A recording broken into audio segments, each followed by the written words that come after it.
Bonsoir à tous, merci de vous joindre à nous à l'Écloseur donc pour cette session du Mugren, de ce meet-up du Mugren. Donc effectivement, moi ce matin je délirais un peu là-dessus, parce qu'en fait quasiment jour pour jour, ça fait 4 ans que j'ai fait un exode de Rennes vers Paris.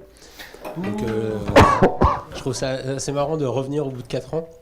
Surtout que quand je suis parti là-bas, les gens me regardaient d'un œil bizarre, mais qu'est-ce que tu vas faire à Paris? Alors que j'avais plein de collègues qui faisaient le chemin inverse, Paris-Rennes. Bon, au final, je sais ce que j'ai perdu, mais je sais ce que j'ai gagné aussi. Il y a des trucs sympas. Donc, et je suis très content de revenir. Effectivement, donc cette semaine, c'est la première étape de notre roadshow donc, dans l'Ouest. On s'est dit effectivement que ça manquait un peu de talk en région. Enfin, nous, en tout cas de la part de Microsoft, on n'était pas assez présents en région. Et à nous trois, donc Christopher, Olivier et moi, on s'est dit que si on trouvait que ça manquait, ça ne tenait qu'à nous de faire changer les choses. Donc cette semaine, effectivement, on fait un petit roadshow. Donc on commence par Rennes, demain on sera à Nantes, ensuite on ira à Tours, puis à Orléans jeudi, pour faire un peu le tour des meet-up et réactiver cette présence en région qui nous semble extrêmement importante au niveau des communautés développeurs. Sachant qu'on est bien conscient qu'il y a plus de 50% des développeurs en France qui ne sont pas à Paris. Et donc, on ne peut pas juste parler à Paris, ça ne sert à rien. On oublie plus de la moitié des développeurs. Donc, on va essayer d'être de plus en plus présent en région. Et donc, je vais laisser la parole à Olivier et Christopher pour les talks de ce soir. Donc, on avait une liste de talks. Et donc, il y en a 2 qui ont été retenus. Et je laisse la main à Olivier. Non, moi j'ai assez de batterie, ça va. Non, mais j'ai un micro, moi, intégré. Bonsoir. Comme l'a dit François, merci d'être là ce soir. Merci à l'Écloseur, Unity et le Mug de Rennes de nous accueillir. Sympa, effectivement.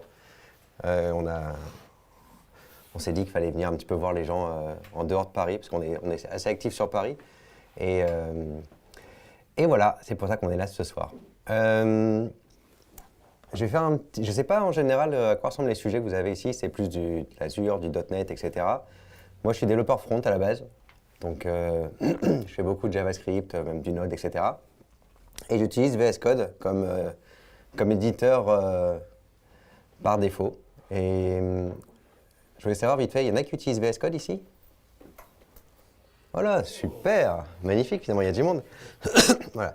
L'idée, c'est je vais pas rentrer dans toutes les fonctionnalités de VS Code. L'idée, c'est vous montrer, moi, les plugins que j'utilise surtout, que j'aime bien, voir les petits raccourcis clavier qui ne sont pas forcément connus de tout le monde, donc peut-être que vous connaîtrez déjà. Mais voilà, c'est de faire un petit tour un petit peu de tout ça. Donc vite fait, VS Code, pour les quelques-uns qui ne connaissent pas, c'est un éditeur open source qui est développé par Microsoft, qui a été annoncé à MS Build, donc la grosse conférence développeur annuelle en 2015. Et voilà, c'est sous licence MIT, c'est hébergé sur GitHub et voilà, c'est cross-platform, ça marche sur du Windows, du Linux, du macOS. Donc voilà, c'est assez ouvert. Et il y a des langages avec lesquels ça s'intègre plus qu'avec d'autres. Donc c'est très utilisé dans la communauté TypeScript par exemple. Donc il y a une grosse intégration de TypeScript dans VS Code. Et voilà. J'avais mis un petit slide, il n'y a que 2 slides. Après, on va faire un peu de VS Code. Ça, c'était le développeur survey fait par, comment ça s'appelle, le gros forum là, Stack Overflow, tous les ans. Et là, c'est donc le résultat 2018 qui montre que Visual Studio Code est donc passé le premier éditeur, en tout cas sur leur survey, chez les développeurs. Donc, tous développeurs confondus. Quand on regarde chez les web développeurs, c'est clairement de loin le premier. Et même chez les sysadmins, c'est le premier. Bon, chez les mobiles, c'est pas le premier. Mais voilà, donc c'est quand même en 3 ans un éditeur de code qui a pris vachement d'importance. Et on va, du coup, est-ce que vous voyez bien ? Est-ce que vous voyez bien ? Est-ce qu'on va zoomer un peu ? Est-ce que vous voyez mieux ? Ça va ? Ok, cool. Pardon ? Ah là, vous ne voyez plus rien. Christopher, qu'est-ce qui se passe ? Christopher, c'est le maître de la télécommande. Elle est où ? C'est pas moi qui te fais une farce. Regarde la télécommande au fond et quand ça déconne. T'as qu'à débrancher l'Apple TV aussi par derrière. Tu débranches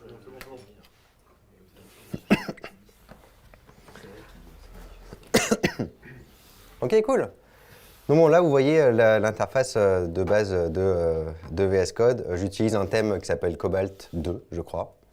J'ai un slide à la fin avec... il n'y a rien de confidentiel. C'est un site que j'ai fait hier, juste pour avoir du code pour vous montrer, et qui ressemble à ça, si vous voulez voir. Donc c'est... Ah non, on ne peut pas le voir. On le verra après. Voilà, donc on peut effectivement... Je parlais de thèmes. On a plein de thèmes qui existent sur VS Code. Vous pouvez assez facilement choisir un thème. Vous pouvez installer d'autres thèmes, si vous voulez. Il y a la communauté qui a fait un nombre de plugins et de thèmes, mais genre illimité. Et donc c'est assez facile, vous installez un thème et après vous pouvez l'installer. Voilà. Chose intéressante, du coup on a un petit écran, petit raccourci, CTRL-B qui permet de toggle la side nav sur le côté. Alors tout ce que j'ai montré en raccourci clavier, en général vous pouvez le faire aussi depuis la commande. Donc avec un CTRL-SHIFT-P, vous pouvez afficher les commandes en haut. Donc vous avez vu quand j'ai changé la couleur, c'était là-haut. Mais vous avez effectivement là, side nav, non, je ne sais pas comment il l'appelle ici. Vous pouvez toggle un certain nombre de trucs, et notamment la side nav que je ne sais pas comment il l'appelle, mais qu'on a vu avant avec le CTRL-B. Voilà. Qu'est-ce qu'on va faire? Je vous ai montré le site. Alors le site, on ne peut pas le voir encore. J'ai un petit plugin qui est assez sympa qui permet de créer un serveur HTTP. Que j'ai installé. Alors j'ai un slide, j'ai dit à la fin, avec tous les liens vers tous les plugins que j'ai utilisés, que ça vous pourrez les récupérer. Je balancerai ça sur Twitter, pourquoi pas. On peut l'ouvrir soit dans le browser, soit dans Visual Studio, donc c'est sympa, on peut même avoir une petite vue sur le côté directement. Donc voilà, le site ressemble à ça, si vous voulez voir en grand, on peut le voir ici. C'était juste pour montrer le roadshow qu'on faisait cette semaine. Globalement, à quoi le site ressemble au niveau du code? Vous avez un fichier HTML qui est super simple, c'est une trentaine de lignes. Vous avez un fichier style CSS qui est aussi assez basique. Un fichier JS, on verra après un peu aussi les outils de refactoring qu'il y a dans VS Code qui permet de mettre le code à jour. Et un fichier data.json qui est le fichier où il y a toutes les données que vous avez vues, qui est contenu. Donc on récupère le fichier et on l'affiche. Donc le site ressemble à ça aujourd'hui. Et on va essayer un peu de rajouter quelques trucs dessus pour voir comment VS Code peut nous aider. Donc par exemple, si je vais dans mon fichier HTML, et là, j'ai donc une carte qui existe, qui est la carte principale que vous avez vue avec l'image. Et par exemple, si je dis que je veux rajouter une deuxième carte, je pourrais copier-coller le code. Tac, tac. C'est assez simple. Alors là, c'est cool, j'ai 5 lignes. Si vous voulez copier-coller des blocs plus gros, ça peut vite devenir assez casse-pied. Donc il y a des raccourcis qui existent. Par exemple, si vous voulez sélectionner tout un container, donc là, je suis sur un élément de mon HTML, vous avez quelque chose qui s'appelle balance, qui permet de sélectionner soit du code à l'intérieur de balises, soit la balise en elle-même. Donc là, par exemple, si je fais le inward, je vais avoir tout ce qui est dans le container qui va être sélectionné. Si jamais j'avais fait le outward, j'aurais le container en plus qui est sélectionné. Donc là, en l'occurrence, si je veux ce qu'il y a à l'intérieur du container, ou je veux carrément la carte, hop, je peux sélectionner la carte et la coller au-dessus. Alors on va enlever l'image, tac, on va enlever ça. Et on va écrire juste « Coucou Rennes ». Voilà, très original. Et donc là, j'ai mon « Coucou Rennes ». Alors, savoir que le HTTP serveur que j'ai lancé juste avant, il fait du auto-reload. Donc, dès que je sauvegarde un fichier, il relance le serveur et j'ai le HTML qui se met à jour. Donc, ça, c'est une façon de pouvoir faire ça. Accessoirement, tant que j'y suis, je vais vous montrer un autre truc. Là, quand j'ai sélectionné toute la balise, donc le container, que ce soit que l'intérieur ou avec la balise, j'ai dû faire un contrôle Shift-P, taper balance, etc. Ça peut être un peu rébarbatif. Donc, ce qu'on peut faire, c'est qu'on peut créer des raccourcis clavier dans VS Code. Donc, vous avez, alors soit vous passez par keyboard, shortcut, par la commande, soit vous avez le raccourci CTRL-K-S qui permet de voir tous les raccourcis clavier que vous avez dans VS Code. Et là, en l'occurrence, je cherche donc le balance. Et je peux rajouter des raccourcis sur ces commandes. Donc là, par exemple, pour le inward, je pourrais faire un CTRL-SHIFT flèche du bas. Pour le outward, je pourrais faire un CTRL-SHIFT flèche du haut. Et donc voilà, là, j'ai créé des raccourcis clavier pour les deux commandes que je viens de vous montrer. Ce qui fait que là, si je suis dans mon container, je pourrais faire un CTRL-SHIFT flèche du bas. Et j'ai le inward qui est donc appliqué et flèche du haut. Et j'ai le outward qui est appliqué. Donc voilà, ça permet de faire des choses assez simples comme ça. Tant que j'y je vois qu'il y a en haut un truc que je voulais désactiver avant de vous montrer, mais il y a ce qu'on appelle un breadcrumb que je peux cacher ou afficher, qui est par défaut caché dans VS Code. Mais pareil, CTRL-SHIFT-V, vous pouvez activer le breadcrumb. Ça vous fait un petit breadcrumb en haut, là, vous voyez, qui permet de naviguer et dans mes éléments. Donc là, je peux voir tous les éléments de mon code, mais aussi directement, donc je peux remonter plus haut, et aussi dans les fichiers. Là, si je veux ouvrir un autre fichier, je peux aller directement l'ouvrir là. Et ça marche du coup partout. C'est-à-dire que quand je suis dans mon fichier JavaScript, j'ai aussi toutes mes méthodes qui sont là dans lesquelles je peux naviguer. C'est vraiment un breadcrumb basique. Pareil, je suis dans un fichier JSON. Vous pouvez voir tout mon JSON et je peux naviguer directement dans mon JSON. Donc ça peut être assez sympa à utiliser, surtout quand vous avez des fichiers avec des balises, vous ne savez pas où est-ce qu'elles sont ou où est-ce qu'elles se ferment, on ne sait jamais où est-ce que c'est aligné les choses. C'est assez pratique. Je vous ai montré comment créer des cards. Il y a d'autres façons de pouvoir créer du code, de générer du code assez facilement. Par exemple, ici, j'ai créé un snippet. Moi, attends, on va mettre un peu plus de... J'ai créé un snippet card. Ça fait que quand je crée une card, j'écris card, en fait, je peux directement taper entrée et j'ai une carte qui se crée. Donc là, pareil, c'est... je tapais Lorem. J'ai un snippet Lorem Ipsum qui existe. Je tape Lorem entrée, j'ai du code généré en Lorem Ipsum. Ça peut être assez pratique. Et donc là, j'ai mon site qui est mis à jour. Accessoirement, vous voyez que le code n'est pas forcément bien indenté. Vous avez un moyen, pareil dans la commande, de formater le code. Donc là, vous pouvez faire format de document et vous avez tout qui s'indente bien comme il faut. C'est magique. Le snippet que je viens vous montrer, c'est un snippet que j'ai créé moi-même pour le card. Il faut savoir qu'il y a pas mal de snippets qui existent de base dans VS Code, que ce soit pour du HTML, pour du CSS, pour du JavaScript, etc. Alors vous avez tous les trucs basiques pour faire une boucle for, pour faire tout ce que vous voulez. Et alors il y en a des assez sympas quand vous créez, par exemple, vous pouvez vous voulez insérer un CSS, hop, vous avez juste directement le link CSS qui existe directement. Vous avez pareil pour tout ce qui est script, hop, vous voulez mettre un fichier JavaScript, etc. Donc ça, c'est assez simple, assez basique. Vous en avez des plus gros, par exemple, là je crée un nouveau fichier. Alors, il faut savoir un truc, les snippets intégrés dans VS Code sont reliés à un type de fichier, donc en général un langage de programmation. C'est que là, si jamais je tape le card que j'avais tout à l'heure, il me le propose pas, simplement parce qu'il ne sait pas si je suis dans un fichier HTML ou JavaScript, etc. Donc soit j'enregistre le fichier en HTML, avec un point HTML, il va savoir que je suis dans un fichier HTML, soit je peux lui dire, ça arrive souvent comme ça qu'on veut juste copier-coller du code dans un fichier sans forcément vouloir l'enregistrer. Donc je peux lui dire le langage du fichier que je viens de créer, et là donc, je vais dire que c'est du HTML, et donc là, il va reconnaître donc, les snippets qui sont directement qu'on peut créer en HTML. Vous en avez des super simples, vous avez le HTML pour faire un site directement, donc c'est pratique. Vous avez tous ceux que je vous ai montrés, donc j'avais la navbar tout à l'heure, etc. Et donc je pourrais créer ma carte effectivement ici aussi, parce que c'est la mienne. Ok, voilà, on ne va pas sauvegarder ce fichier. Alors, de base, tous ces snippets, HTML, nav, etc., vous ne pouvez pas les éditer. Ils existent dans VS Code. Par contre, le card que j'ai créé, vous pouvez le voir. Si jamais je demande à voir les snippets, donc là, je peux voir tous les snippets de tous les langages que je veux. En l'occurrence, moi, je veux voir les snippets pour l'HTML, et là, je vais voir le card que j'ai créé moi. Donc là, vous pouvez rajouter, c'est un gros JSON, vous pouvez rajouter tous les snippets que vous voulez. Alors à chaque fois, vous avez un préfixe qui va être le card que j'ai commencé à écrire, donc c'est ce qui va trigger le snippet. Vous avez une description, bon, why not, et vous avez la clé qui est là. Alors soit vous vous amusez à créer le snippet comme ça, qui n'est pas forcément ce qu'il y a de plus fun à écrire, soit vous avez des extensions qui permettent de les faire facilement. Donc par exemple, là, on a vu quand j'ai créé ma nav, j'ai écrit nav, en fait, on me conseille le snippet nav qui est de base en HTML. Bon, il n'est pas très sexy. Par contre, moi, j'ai créé une barre de navigation en haut, vous avez le Microsoft Developer Roadshow, et je peux vouloir en créer un snippet à partir de ça. Donc, je peux la sélectionner, et là, j'ai un plugin qui me permet de créer des snippets. Alors là, pareil, il va me demander sur quel type de fichier tu veux créer ton snippet. Donc, je vais lui dire que moi, c'est du HTML. Il va me demander de rentrer un nom, hop, je vais dire c'est un navbar. Le shortcode, qui est donc le mot que je vais rentrer pour le déclencher. On va mettre navbar aussi, et une description my navbar, très originale. Voilà, à partir de là, je peux créer une navbar avec juste le snippet que je viens de créer.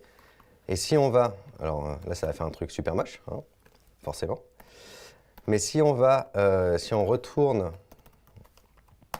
dans mes snippets et que je regarde dans HTML, on voit bien que j'ai une deuxième entrée qui est arrivée pour ma barre de navigation avec le code que j'avais sélectionné. Donc c'est assez pratique.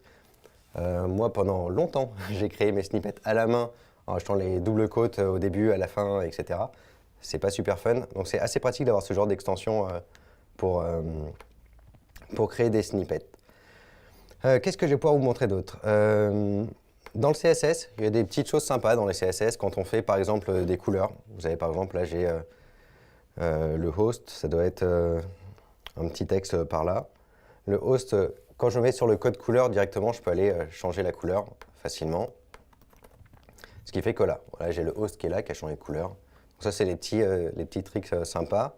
Dans les choses sympas aussi dans le CSS, c'est quand vous mettez votre souris sur un sélecteur, ça va vous dire quel type d'élément peut trigger ce sélecteur. Donc là, c'est un élément, peu importe, un div, un span, un p, ce que vous voulez, avec une classe roadshowStop.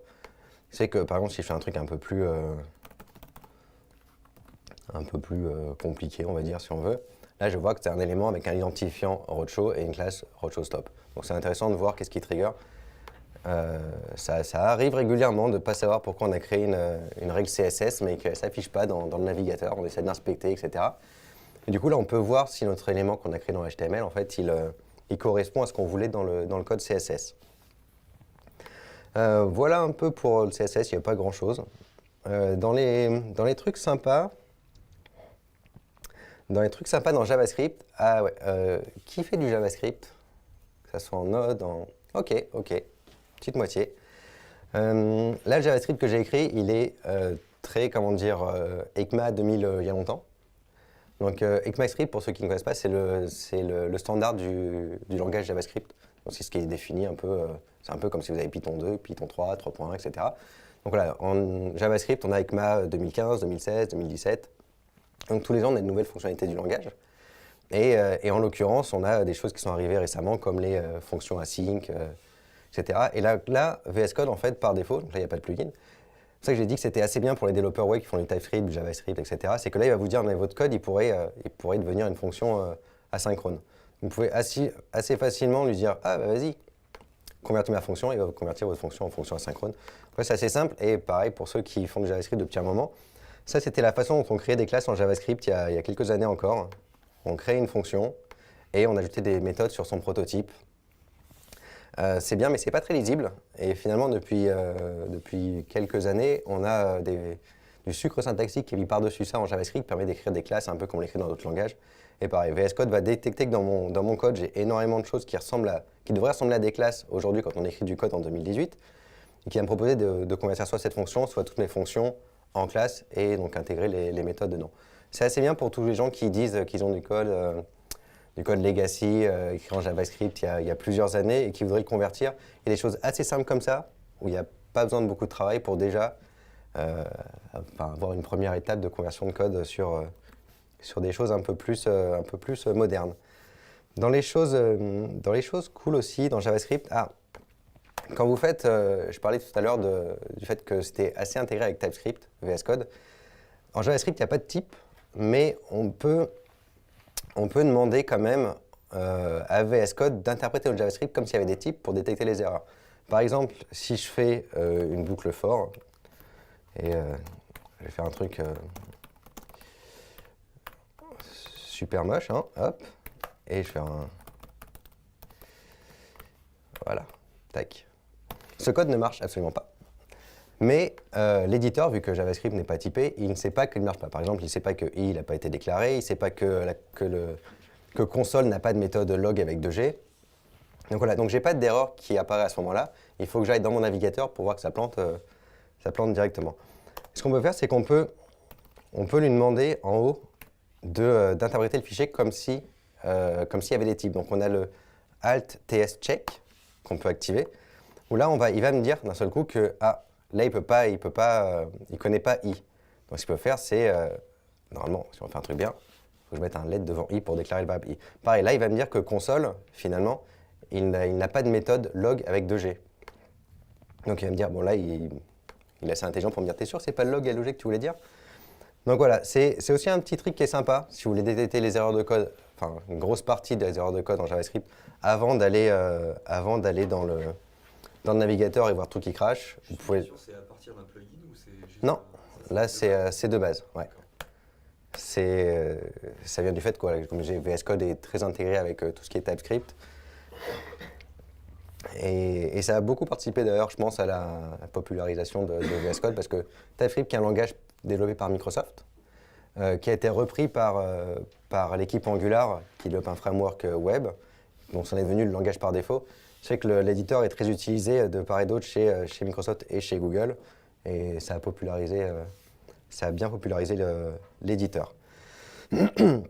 Dans les trucs sympas qu'on peut faire, on peut, comme dans beaucoup d'éditeurs, on peut mettre des breakpoints. Par exemple, si je veux mettre un breakpoint sur ma méthode qui va générer un template, je peux après débugger. J'ai un petit débugger sur le côté. Bon, là, c'est pas différent d'un paquet d'IDE.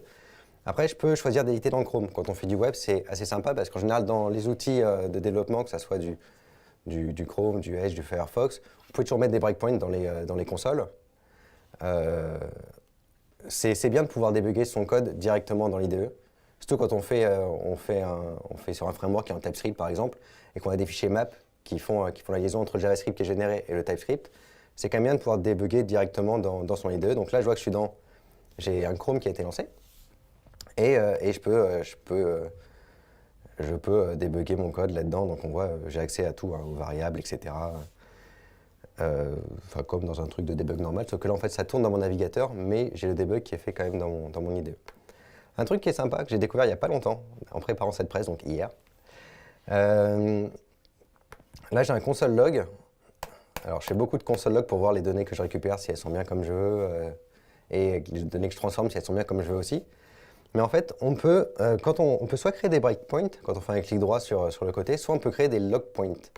Et un log point, globalement, on va pouvoir écrire quelque chose, c'est-à-dire data receipt par exemple, et je vais pouvoir mettre un JSON.tac et non, je vais mettre quoi? Je vais mettre data. Donc voilà, là je vais lui dire que je veux afficher data, et j'aurais pas dû le mettre là d'ailleurs, parce que là il va s'afficher, bon, pas tant que ça en fait. Donc voilà, là je peux relancer ma console. Tac, tac. Et ça marche pas. Ah, j'ai mon breakpoint qui a été trigger. Ça ne marche pas. Est-ce que je m'acharne ou est-ce que je m'acharne pas? Tac, tac, on en refait. Data received. Et là, normalement, si je mets...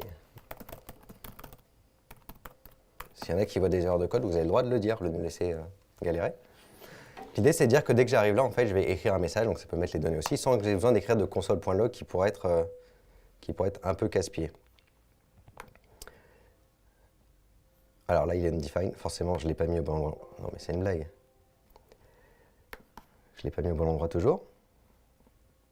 C'est la bonne.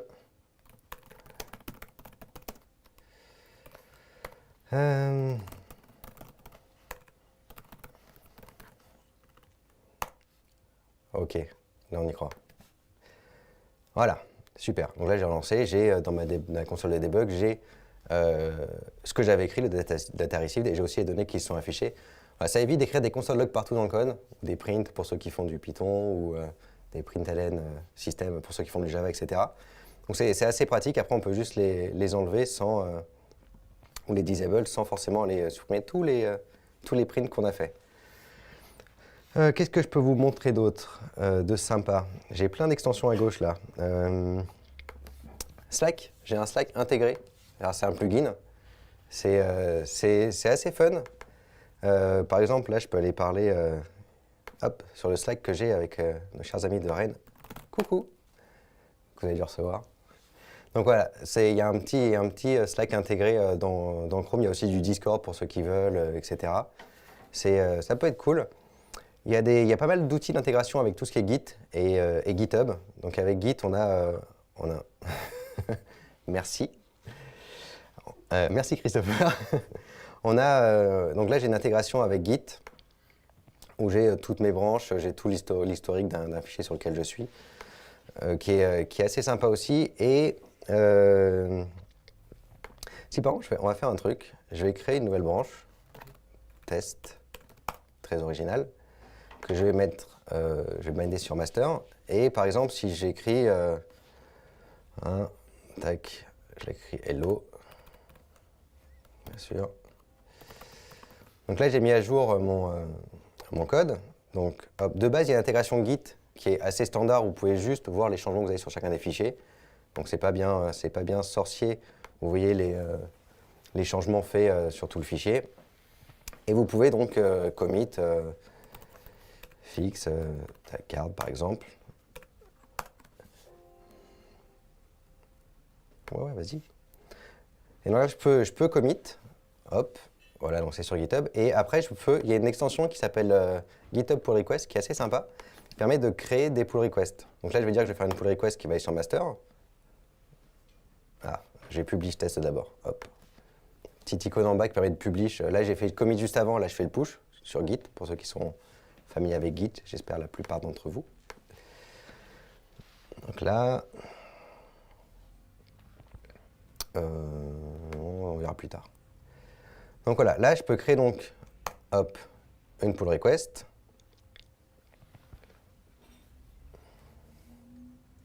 Il est sérieux. Ou pas.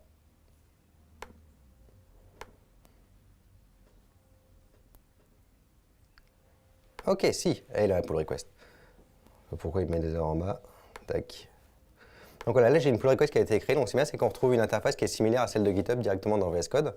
Donc vous pouvez assigner directement des gens à la pull request. Donc là je pourrais assigner tac, personne qui est avec moi. Et donc si on va sur GitHub, hop, petite. Si on va sur GitHub, je sens que je suis allé, je me suis lancé dans un truc là. Tac, tac. Donc là, j'ai ma pull request qui a été créée effectivement, que je vois directement dans GitHub. Et si la personne donc, a été assignée, elle peut voir effectivement, si elle a la même extension, elle peut voir donc, les pull requests à elle qui sont là, sur lesquels elle est assignée, et à pouvoir donc les check-out. Alors là, par exemple, je suis directement sur ma branche, mais la personne peut check-out pour directement tester mon code, et après valider la pull request. Donc ça, c'est sympa aussi. Qu'est-ce qu'il y a d'autre? LiveShare, c'est une extension qui est super sympa aussi, qui permet de faire de la collaboration dans VS Code.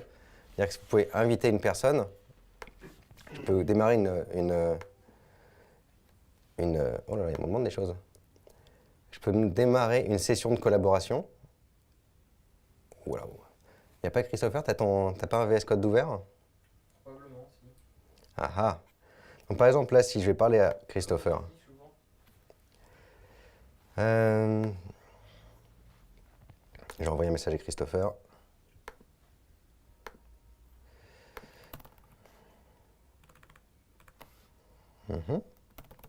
T'es pas là, Christopher, t'es où? Ça arrive, ça arrive. Viens me parler, que je te vois. Non, je ne te vois pas. Est-ce que tu peux venir me parler? Sinon, je t'envoie directement ça dans notre petit chat perso. Tac. Donc là, j'ai envoyé un lien à Christopher qui a été généré par VS Code. Et une fois qu'il aura rejoint ce lien, en fait, il va pouvoir venir collaborer dans mon fichier. Je suis désolé, je te prends un peu au dépourvu. Pas de soucis. Ça vient un peu au fil de l'eau les. Faut que je lance Teams. Ah, d'accord, super. Voilà, alors ça apporte pas mal de choses. Ça apporte pas mal de choses intéressantes. On peut avoir du chat audio directement. On peut mettre des commentaires sur du code. On peut partager des sessions de debug. C'est-à-dire que je peux partager mon serveur de debug avec Christopher. C'est que quand je vais le lancer et que j'aurai un point de debug, il aura aussi le point de debug sur son ordinateur et il pourra passer les steps à l'intérieur. Tu as 10 secondes. Après, sinon, j'abandonne. Je dois abandonner? Oh là là. Alors attends. Christopher, tac, je t'envoie sur Slack du coup. Hop. Alors on peut aussi directement, on peut aussi directement effectivement, là je suis dans le plugin Slack qui est intégré avec LiveShare, je peux directement envoyer une invitation, j'aurais dû le faire par là effectivement, dans le Slack qui est intégré dans VS Code, pour faire du live sharing. Est-ce que tu es avec nous, Christopher? J'ai failli attendre. Ok, en attendant, il y a une autre extension qui est sympa qui s'appelle CodeStream. CodeStream qui permet de faire deux choses utiles. Tac, tac, tac, tac. Qui permet de, par exemple, si je suis sur un code là, et que je vois que, on va prendre mon fichier JavaScript, je peux mettre des commentaires sur le code. C'est-à-dire que là, par exemple, je peux créer un nouveau code stream et dire que, hop, je vais mettre un commentaire sur ces lignes-là, donc sur le code bloc de 15 à 18, et je peux dire what? Et à ce moment-là, ça crée un fil de discussion où les personnes peuvent répondre directement. Donc on a un fil de commentaires, un peu comme vous avez dans les commentaires sur Word, etc., directement sur du code. Et dans les choses sympas que ça peut faire aussi, c'est que je peux créer directement une issue. Donc là, je peux sélectionner un code entièrement. Hop, on va prendre cette classe-là. Je vais mettre un super titre. Ouh là là, ça marche pas. Je peux l'assigner à une personne, si je veux. Là, je dis que je demande à créer une issue sur GitHub. Et là, je vais faire ça ne marche pas. Et donc là, ça va créer une issue sur GitHub directement et ça va l'envoyer aussi à une personne sur le Slack. Donc là, en l'occurrence, quelqu'un avec qui je travaille, qui va recevoir une notification qu'il ne va sûrement pas comprendre. Et je pourrais aussi lui assigner d'ailleurs l'issue sur GitHub. Donc là, ça va non seulement créer aussi un commentaire, comme on a vu tout à l'heure, donc qui est là, donc, sur lequel on peut avoir une discussion, mais ça va aussi créer sur GitHub une issue. Donc c'est assez sympa pour pouvoir directement depuis le code, avec le morceau de code que j'avais sélectionné. Et donc voilà, c'est assez sympa aussi, pour ceux qui aiment bien jamais sortir de leur éditeur de code. Et est-ce qu'on a enfin Christopher qui est avec nous? Toujours pas. Non, bon, bah alors on fera pas la démonstration de la chair, mais globalement, j'aurais vu, un peu comme vous avez quand vous faites l'édition de texte collaborative, j'aurais vu le curseur de Christopher à cet endroit-là, qui aurait pu écrire dans mon code, et j'aurais vu s'afficher au fur et à mesure. Donc il a vraiment la main sur mon code. Voilà. J'ai vu qu'il y en a qui faisaient du TypeScript, donc tant que j'y pense, pour ceux qui font du TypeScript. TypeScript, donc c'est un peu du JavaScript avec des types. On n'est pas obligé d'utiliser les types, c'est optionnel, mais c'est toujours sympa quand même de créer des interfaces qui sont un peu des classes sans méthode, enfin des interfaces quoi, qui peuvent binder un JSON qu'on reçoit. Et un truc qui est un peu embêtant, c'est quand on reçoit des gros JSON d'API en TypeScript, on a souvent la flemme de réécrire les interfaces qui correspondent à ce JSON. On va se dire on va juste l'utiliser tel quel. Et il y a un petit plugin qui est assez intéressant. Quand vous sélectionnez un JSON que vous avez, je vais créer un nouveau fichier. Il y a un petit plugin qui s'appelle TS2JS et qui là depuis mon clipboard du coup, ou pas.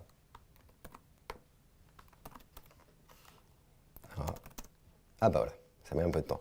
Va me générer toutes les interfaces qui correspondent à mon JSON. Alors là, comme on a fait tout à l'heure, on va lui dire que c'est du TypeScript, parce que sinon il ne le sait pas. Donc là, ça a généré l'interface, il a détecté les clés de mon JSON, il a détecté en général à quoi ressemblaient les valeurs. Donc quand il ne sait pas, il me semble qu'il met un undefined ou un je ne sais plus quoi, nul, etc. Mais globalement, il essaye au maximum de générer les interfaces de mon JSON. Ça fait du code plus propre quand on fait du TypeScript. Et je pense que j'ai fait le tour d'à peu près tout ce que j'utilise. Qu'est-ce que c'est que ça? CodeStream, on en a parlé. Alors, vous avez tout ce qui est Azure, mais je ne vais pas rentrer là-dedans pour faire tout ce que vous voulez dans Azure. Mais voilà, pour ceux qui n'utilisent pas VS Code, j'espère que je vous ai convaincu que c'était super cool. Pour ceux qui utilisent, j'espère que je vous ai appris quelques petits tips dessus ou quelques plugins que vous ne connaissez pas forcément. Et voilà, si vous avez des questions, je veux bien répondre. Et en plus, j'ai un slide. Je partagerai ce slide, mais il y a tous les liens des... Quand tu crées un nouveau fichier, tu as la capacité à définir non pas une extension par défaut, mais un langage utilisé pour avoir les snippets justement. Alors, pas à la création. Moi, je fais un CTRL-N pour une création. Ouais. Faut que soit tu fais le langage, machin. D'accord. Tu n'as pas capacité à lui dire de base tu mets un langage. Pas que je sache. Après, tu peux aussi le faire en bas là. Tu as le petit raccourci. Ok. À cet endroit-là. Dans la création de fichiers, donc j'y pense, un truc qui est sympa, quand vous créez un dossier, vous avez le petit création de dossier, fichier là, Vous pouvez créer je sais pas comment ça s'appelle ça, mais des dossiers plus ou moins à la volée quand vous créez un fichier. Par exemple, si je fais my super démo, si je crée un fichier comme ça, en fait, alors je demande la création d'un fichier, ça va automatiquement me générer les dossiers my super démo avec le fichier index.html à l'intérieur. Ça m'a fait penser. Mais pour ta question, je ne sais pas. À ma connaissance, non, mais c'est possible que oui. Est-ce qu'il y a d'autres questions? Vous battez pas. Tu as migré de Visual Studio vers Visual Studio Code du coup? Alors, j'ai jamais utilisé Visual Studio. J'ai été. Si ça avait vraiment amélioré ta productivité de façon. Alors, je sais pas, moi, je suis passé par Sublime Text 2. J'ai commencé par là. Je suis passé par Atom au milieu. Et après, je suis arrivé sur VS Code parce que, un peu comme tout le monde au final. On a commencé sur Sublime Text et puis ça a été. C'est du code fermé donc ça avançait pas beaucoup. Après, Atom, mais ça ramait pas mal. Et voilà, puis quand VS Code est arrivé, ça a été très largement adopté donc je suis passé dessus. C'est vrai que moi, quand je fais plus de développement Node et web, Visual Studio, c'est pas l'IDE que j'utiliserai à premier abord. C'est plus un IDE si tu fais du C++ ou du C#. Où là, pour le coup, je pourrais pas dire si la différence entre VS Code et Visual Studio pour faire du C#. Visual Studio est fait pour ça beaucoup, donc je pense qu'il y a beaucoup de choses qui sont intégrées. Après, l'avantage de VS Code, c'est qu'il y a énormément de plugins, et je suis sûr que si tu cherches dans la collection de plugins, tu vas pouvoir trouver un nombre de trucs sur C#, voilà, pour l'intégrer dans VS Code. Donc. Mais je pourrais pas te dire si c'est mieux ou pas pour la productivité. C'était une question plutôt au niveau de la refacto du code, faire des fonctions, des choses comme ça directement. Est-ce qu'il y a déjà des outils assez sympas à intégrer en fonction des langages? Comme j'ai montré là pour faire les classes, etc. Ouais, voilà. Alors, pour... Ouais, par exemple. Je ne sais pas. Dans C#, ils sont en train d'amener IntelliCode dans Visual Studio Code. Donc IntelliCode, qui est un outil un peu intelligent, mais basé sur l'intelligence artificielle. Au départ, il était dans Visual Studio, mais ils sont en train aussi de l'amener dans Visual Studio Code.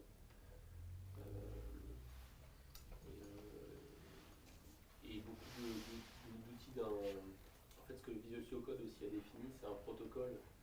C'est Language Protocol Communication, donc j'utilise par l'acronyme. Et ce qui fait qu'en fait, de plus en plus, avec Visual Studio Code, c'est comme ça qu'on a intégré Java par exemple dans Visual Studio Code, parce que Red Hat a implémenté le protocole avec les outils de compilation et de debug. En fait, très rapidement, tu peux amener un langage et toute l'intelligence d'analyse du langage et de debugging en fait, si les outils de ce langage-là en fait implémentent le protocole. Finalement, l'éditeur a été prévu pour être modulaire et qu'on puisse venir plugger plein de langages. Moi, j'utilise surtout pour faire du JS. J'ai utilisé pour faire du Python aussi. Je connais des gens qui sont passés de PyCharm à VS Code en Python. Donc, je sais que pour Python, il y a une intégration qui est super poussée aussi et qui est vraiment bien. Pour les autres langages... Sur C#, moi j'ai une petite réponse. Quand tu fais du .NET Framework, je pense que tu es plus productif avec Visual Studio. Tu fais du .NET Core et tu commences à bien maîtriser la ligne de commande de .NET Core. Il y a un .NET Core Essentials qui existe comme plugin. Il y a moyen d'être très productif aussi avec Visual Studio Code. Et à terme, on risque pas de... C'est ce que je me dis parce que moi j'utilise les deux. J'utilise depuis longtemps Visual Studio tout court pour faire du C++ ou du C#. Et puis dernièrement, on a eu des projets en Node.js. Et moi je connaissais pas vraiment cette IDE. Et puis j'ai regardé ce qu'il y avait sur le marché. Quoi. Et effectivement, ça c'est gratuit. Quoi.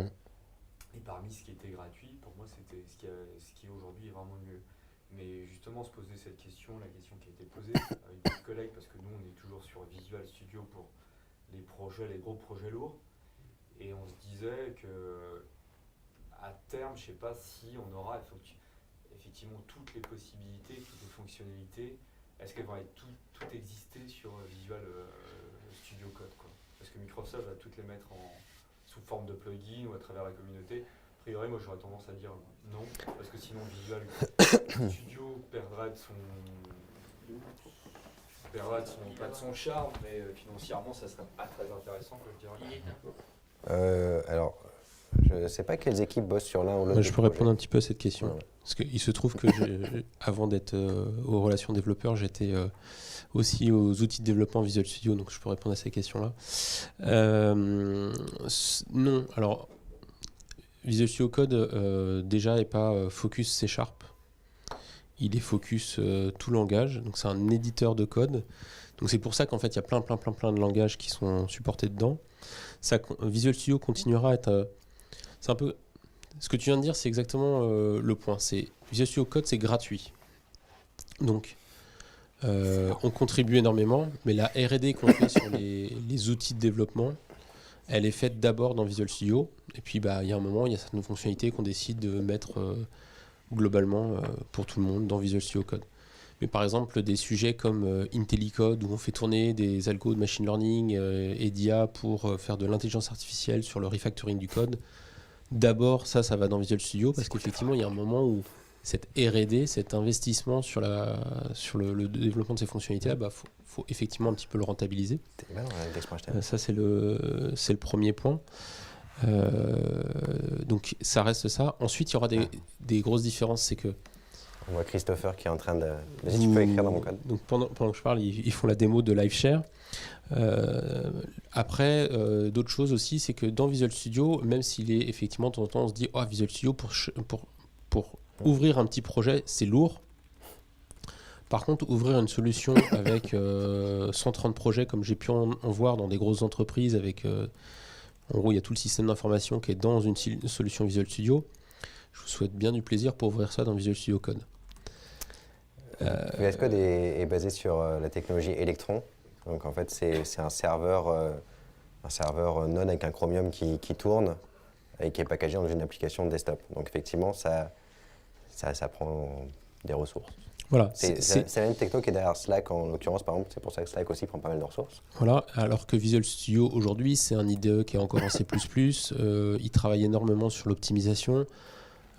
Cette semaine, je me suis décidé à installer la release candidate de Visual Studio 2019. 2019, ouais, 2019. Ça faisait longtemps que très honnêtement, ça faisait longtemps que j'avais pas ouvert Visual Studio. Je savais que dans les différentes versions de 2017, ils avaient fait déjà énormément de progrès, mais moi, en gros, globalement, j'ai vu la différence entre Visual Studio 2017 et Visual Studio 2019. Et quand j'ai lancé Visual Studio 2019 et j'ai vu la vitesse à laquelle l'IDE s'ouvrait et tout ce qu'ils ont débrayé, tout ce qu'ils ont mis en asynchrone dans le chargement des solutions, tu vois, ces problématiques de perf, de chargement, de solutions lourdes et tout ça, c'est un énorme focus pour Visual Studio aujourd'hui. Donc, sincèrement, je pense pas qu'un jour ou l'autre, il y ait plus Visual Studio et il n'y a plus que Visual Studio Code, ça va pas arriver. C'est pareil, hein, pour faire du Java, tu utilises toujours IntelliJ ou Eclipse, même s'ils ont certains défauts, ils ont aussi énormément d'avantages pour être productifs en Java par rapport à Visual Studio Code, quoi. Donc c'est pas le chemin que ça en prend, ou alors il faudrait vraiment qu'il y ait des gros investissements, notamment sur la perf, sur Visual Studio Code. Parce qu'encore une fois, sur des petites solutions, c'est vraiment très bien. Quand tu commences à avoir trop de plugins aussi, ça peut devenir un peu limitatif parce que tu as tous les plugins qui se chargent au démarrage. Ça peut être un peu limitatif aussi. J'en ai fait l'expérience, donc tu finis par commencer à te dire moi en ce moment je vais désactiver celui-là. C'est la différence entre un outil communautaire où il y a plein de gens qui font des super plugins, mais ils sont peut-être pas optimisés en termes de perf, ils sont peut-être pas optimisés en plein de choses, et puis un outil pro où là tu as des équipes avec un investissement R&D qui font le travail, quoi. Mais ça n'enlève aucun mérite ni à l'un ni à l'autre en fait. Et puis il faut être très honnête. Aussi, hein, on peut parler de la stratégie de Microsoft. Visual Studio Code pour Microsoft, c'est une stratégie d'ouverture. C'est-à-dire qu'on a tout un tas de... Il faut les andouilles pendant que je parle, mais on a tout un tas de développeurs qu'on ne sait pas adresser avec Visual Studio. Rien que d'entendre le terme Visual Studio, ils ont les poils qui se hérissent sur le bras et ils partent en courant. C'est pour ça que souvent on parle de VS Code, juste pour ne pas dire que c'est Visual Studio. Mais c'est la réalité. Donc voilà pour la réponse autour de Visual Studio Code. Merci pour les informations. On a réussi à faire marcher LiveShare. Vous avez vu, Christopher est en train de s'attribuer mon code. Et oui, donc, d'autres questions? T'as pas prévu de démo sur tout ce qui est task que j'ai trouvé hyper intéressant dans VS Code par rapport à VS justement 2017, vachement plus flexible, qui est super puissant du coup pour du Webpack, Non. à la fois en- Je ne vais pas rentrer dans les tâches. Il y a énormément de choses à faire quand tu fais du build comme ça. Notamment, j'hésitais à vous montrer un peu dans Node. Pareil, il y a des super plugins quand tu fais du Node avec tes packages.json où tu peux checker, voir les dénervations de chacune des lignes dans ton NPM, etc. Tu as pas le truc avec Webpack. Mais là, on rentre vraiment dans des outils où il y en a beaucoup qui utilisent Webpack. 3. Non, je ne suis pas allé dans des outils bien spécifiques. Webpack. Mais ouais, non, ça fait énormément de choses quand on fait du développement web surtout et tout ça. Bah écoutez, merci beaucoup et je te laisse la main. Ouais.